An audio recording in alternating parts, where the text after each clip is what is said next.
ایک دفعہ کا ذکر ہے کہ کسی سلطنت پر ایک بادشاہ حکومت کرتا تھا۔ اس کی 4 بیویاں تھیں جن سے وہ بہت پیار کرتا تھا۔ اس کی بیویاں بھی اس پر جان چھڑکتی تھیں۔ ایک دن ایسا ہوا کہ بادشاہ بیمار ہو گیا۔ شاہی حکیم بادشاہ کا علاج کرنے میں لگ گئے، لیکن بیماری تھی کہ بڑھتی ہی جا رہی تھی۔ نوبت یہاں تک آ گئی کہ حکیموں نے جواب دے دیا، بادشاہ سلامت، آپ کا مرض لا علاج ہے، آپ کے پاس بس زندگی کے کچھ دن ہی بچے ہیں۔ بادشاہ کو سمجھ آ گئی کہ اس کی زندگی کا سفر ختم ہونے والا ہے اور زندگی کے بعد کا سفر شروع ہونے والا ہے۔ بادشاہ کو ایک عجیب سا ڈر اور گھبراہٹ ہو رہی تھی۔ وہ موت کے بعد کے سفر پر اکیلے نہیں جانا چاہتا تھا۔ اس نے اپنی 4تھی بیوی کو بلایا جس سے وہ سب سے زیادہ پیار کرتا تھا۔ وہ اکثر اسے بہت مہنگے تحفے، ہیرے جواہرات اور خوبصورت لباس بنوا کر دیا کرتا تھا۔ بادشاہ نے پوچھا کہ میں اب مرنے والا ہوں، میں چاہتا ہوں کہ تم بھی میرے ساتھ ہی مر جاؤ اور زندگی کے بعد کے اس سفر پر میرے ساتھ چلو۔ 4تھی بیوی یہ بات سن کر حیران رہ گئی۔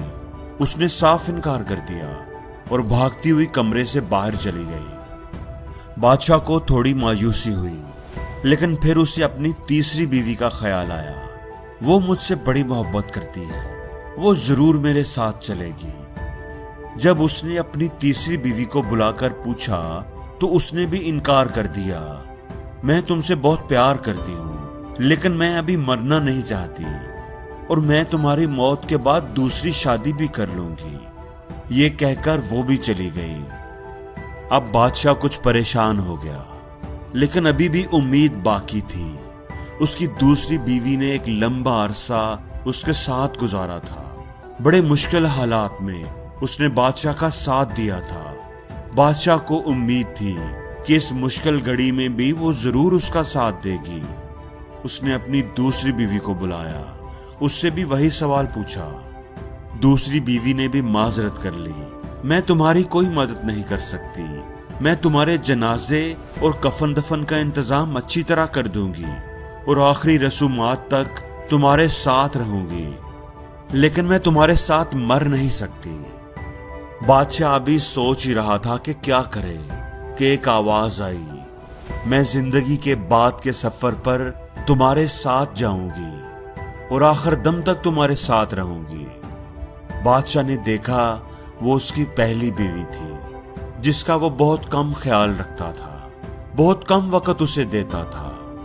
بادشاہ کو اس کی بات سن کر بڑی پشیمانی ہوئی۔ میں نے اپنی زندگی میں تمہاری قدر نہیں کی، مجھے تم کو زیادہ توجہ دینی چاہیے تھی۔ دوستو، کہانی یہیں پر ختم ہوتی ہے۔ اگر ہم غور کریں تو اس کہانی سے ہمیں بہت بڑا سبق ملتا ہے۔ 4تھی بیوی اصل میں ہمارا جسم ہے، ہماری باڈی ہے۔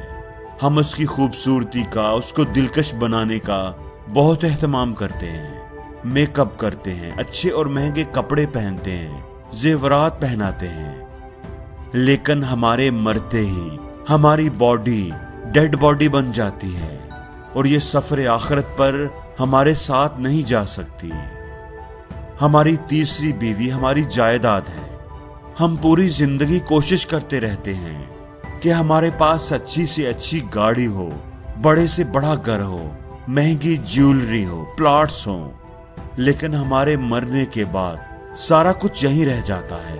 ہمارے ساتھ کوئی بھی نہیں جاتا، بلکہ سارا کچھ دوسروں کو مل جاتا ہے، ہمارے رشتہ داروں میں تقسیم کر دیا جاتا ہے۔ جیسے بادشاہ کی 3ری بیوی دوسری شادی کر لیتی ہے۔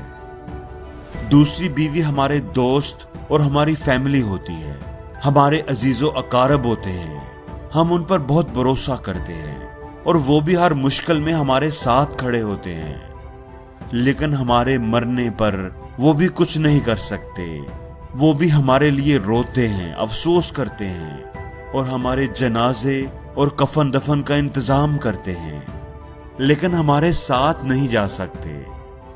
دوستو، پہلی بیوی ہمارا عمل، ہمارا کردار ہے۔ جو کچھ بھی اچھا یا برا ہم اس دنیا میں کرتے ہیں وہ آخرت میں ہمارے ساتھ جاتا ہے۔ اگر ہم اس دنیا میں اچھے اعمال کریں گے، نیک اعمال کریں گے، لوگوں کی مدد کریں گے، لوگوں کے کام آئیں گے، اللہ کے حکم کے مطابق زندگی گزاریں گے تو وہ اچھے اعمال روشنی بن کر، خوشی اور راحت بن کر آخرت کے سفر پر ہمارے ساتھ جائیں گے، اور ہمارے مرنے کے بعد وہی ہمارے کام آئیں گے، ہمارا ساتھ دیں گے۔ اس لیے دوستو اپنے ایکشنز، اپنے اعمال کا خیال رکھیں۔ جو عمل بھی آپ مسلسل کرتے رہیں وہ آپ کی عادت بن جائے گا، اور جس طرح کی عادتیں آپ کی ہوں گی وہی آپ کو بنائیں گی، آپ کی قسمت کو بنائیں گی۔ اچھے کام کریں گے تو اچھا پھل ملے گا، اس لیے اچھے کام کرتے رہیں، اچھے کاموں کو اپنی عادت بنائیں تاکہ وہ آخرت کے سفر پر آپ کا اچھا ساتھی بن جائیں۔